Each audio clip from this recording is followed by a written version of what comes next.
Hello dear students, welcome to Easy English with Kudu sir. Dear student, in the series of the direct and indirect narration, this is the part 3.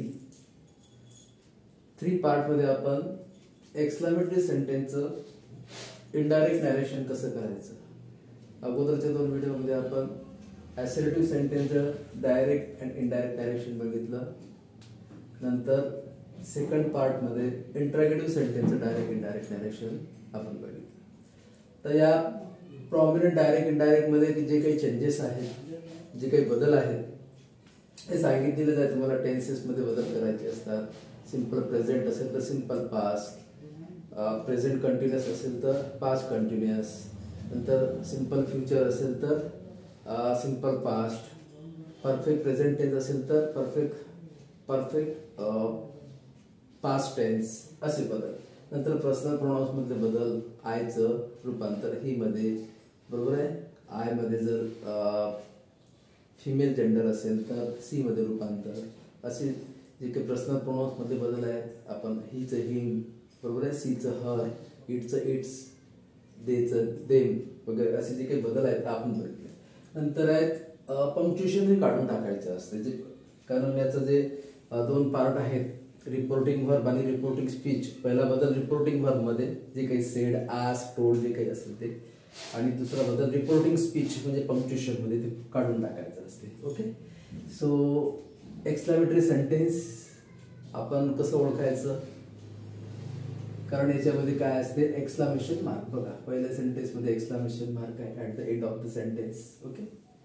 आता हे sentence कसे करायचे, त्याचं indirect narration कसं करायचं हे direct दिलेलं आहे. 4 प्रॉमिनंट सेंटेन्स आपण घेतलेले आहेत. पहिलं सेंटेन्स आहे, ही सेड, तो म्हणाला. पंक्च्युएशन मध्ये how beautiful rose it is. याच्यामध्ये इंटरजेक्शनचे काही वर्ड्स येतात. अलास, ब्रेवो, वाव, हुर्रे असे शब्द येतात. ओके. आता आपल्याला पहिला बद्दल रिपोर्टिंग वर्ब सेड जे असेल, जे काही सेड असेल, ओके, हे बघा सेड सेड. 4 सेंटेन्सेस मध्ये जे सेड दिसते त्याच्याबद्दल रिपोर्टिंग वर्ब मध्ये पहिला जो बदल असतो आपण करत असतो त्याच्याबद्दल काय वापरायचं, exclaimed that. What is that, exclaimed that. म्हणजे वाक्यच करू आपण. बघा काय वापरायचं, ही सेड बद्दल एक्सक्लेम्ड दॅट, एक्सक्लेम आणि दॅट कंजक्शन वापरायचं. Exclaim that, he exclaim that. Okay. आता वाक्य जे आहे ते इंट्रोगेटिव्ह एक्सक्लेमेटरी सेंटेन्स मधलं आहे. ते वाक्य साधं वाक्य तयार करून घ्यायचं. जनरली एक्सक्लेमेटरीचे जे सेंटेन्स असतात त्याची सुरुवात हाऊ किंवा हॉट पासून असते, बरोबर आहे. तर हे वाक्य साधं वाक्य तयार करून घ्यायचं. तर साधं वाक्य कसं येईल, कसं येईल साधं वाक्याचं, साधं वाक्य करत असतात म्हणजे असर्टिव्ह सेंटेन्स. इट वाक्य असं येईल, it is beautiful rose. It is beautiful. How beautiful rose it is, म्हणजे it is very beautiful. Very शब्द पण वापरू शकतो. व्हेरी ब्युटिफुल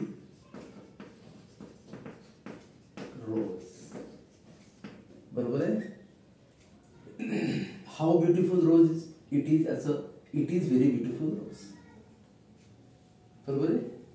आणि याचा आता मग समोर वाक्य तयार करायचं. ही एक्सक्लेम दॅट इटचं रूपांतर वॉज मध्ये. जनरली सिंपल प्रेझेंट टेन्सचे वाक्य असतात. इटचं वॉज, बरोबर. It was a very beautiful रोज.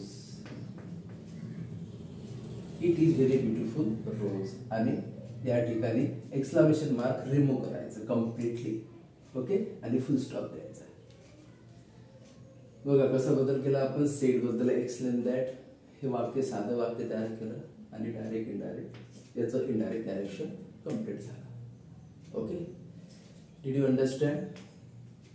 काय लक्षात ठेवायचं, सेड बद्दल exclaim that, exclaim that compulsory. जसं आपण क्वेश्चन इनडायरेक्ट करत असताना आज शब्द वापरतो. ओके. दुसरं वाक्य करू. What a surprise he said. आता कधी कधी सेंटेन्सेस मध्ये पहिले पंक्च्युएशन देतात, नंतर रिपोर्टिंग वर्ब देतात. तर अशा सेंटेन्स मध्ये काय करायचं, रिपोर्टिंग वर्ब पहिले घ्यायचं. म्हणजे ही एक्सप्लेन दॅट. आता याचं तुम्ही म्हणाल व्हॉट अ सरप्राईज, फक्त हाऊ किंवा व्हॉट नंतर जर फक्त ऍब्जेक्टिव्ह असेल तर तशा वाक्यामध्ये इट इज ग्रेट हे लपलेलं असते, हिडन असते. ओके. ते गृहीत धरायचं असते आपल्याला. म्हणजे कसं येईल मग, व्हॉट अ सरप्राईज याचं येईल it is a great surprise. It is a great surprise. What a सरप्राईजचं it is a great surprise. What an idea, it is a great idea, असे सेंटेन्सेस असतात. तर वाक्य मग ही explain that it is great surprise म्हणजे इथच्या ठिकाणी फक्त was. It was a great surprise.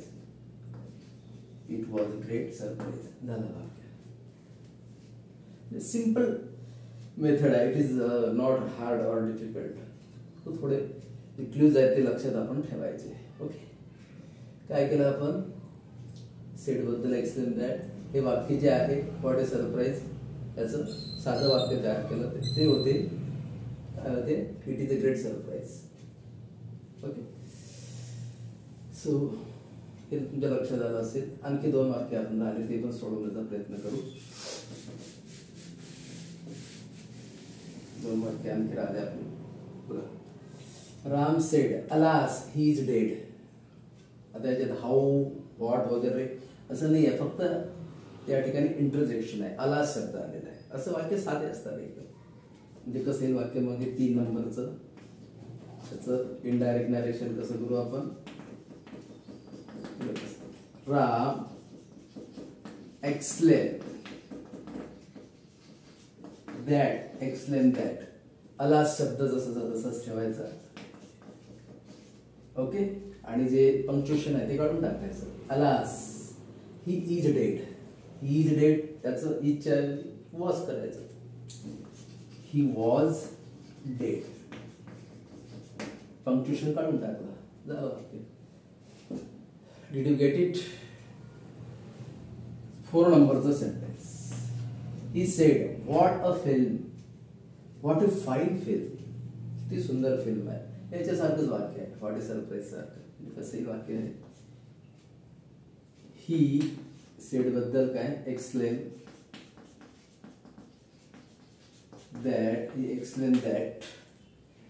काही वाक्य हे what a fine film means it is great fine film किंवा it is very fine film. त्याचं काही इट, कारण इट इज व्हेरी याच्यामध्ये लपलेलं असते असं म्हणू आपण. ओके.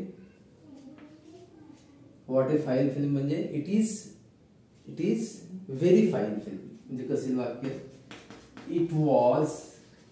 इट इजचं काय केलं आपण, it was a very fine film. Okay. You just collect such like असे प्रकारचे उदाहरणं तुम्ही कलेक्ट करा आणि with the help of this rules you can solve the exclamatory sentences. Very easy to understand. काय करायचं, सेट बद्दल रिपोर्ट एक्सप्लेनमेंट वापरायचं. दिलेलं जे पंक्च्युएशन वाक्य आहे त्याचं साधं वाक्य तयार करायचं. ओके. आणि नंतर मग डायरेक्ट करायचं. Okay. You just understand this part. You do share, like, subscribe these simple tricks. Okay, you will understand it very, very well. Okay, so this is all about today's lectures. And the next part rahala to how to make indirect narration from the imperative sentence. That is also a very simple part. Okay, thank you so much.